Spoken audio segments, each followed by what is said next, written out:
জন্য ব্যবসার ভিতরে বরকত ঢুকিয়ে দিয়েছে কে?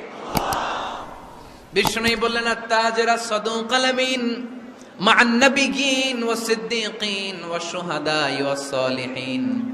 আমানতদার ব্যবসায়ী তারা সাধারণ কোনো মানুষ নয়, কিয়ামতের দিন নবীদের সাথে হাসর হয়ে যাবে। আপনারা যারা ব্যবসা করেন, এটা সাধারণ বিষয় নয়। বিষ্ণু ইসলাম নিজেও ব্যবসায়ী ছিলেন। ওনার জীবনের প্রথমে তিনি খাদিজা রাদিয়াল্লাহু তাআলা আনহার ব্যবসার স্টাফ হয়ে কাজ শুরু করেছেন, এরপর নিজে ব্যবসা শুরু করেছেন। এরপরে খাদিজাতুল কুবরা রাদিয়াল্লাহু তাআলা আনহা সব সম্পত্তি বিয়ের পরে বিশ্বনবীর পায়ের সামনে ঢেলে দিয়েছেন।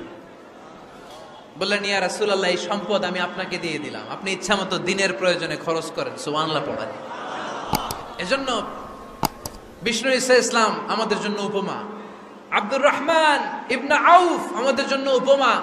যারা ব্যবসা করেন তারা বিষ্ণু ইসলামের সুন্নাহ পালন করছেন। আত-তাজির আস-সাদুক আল আমিন। বিষ্ণু বললেন, সত্যবাদী আমানতদার ব্যবসায়ী যে ব্যবসা করতে যে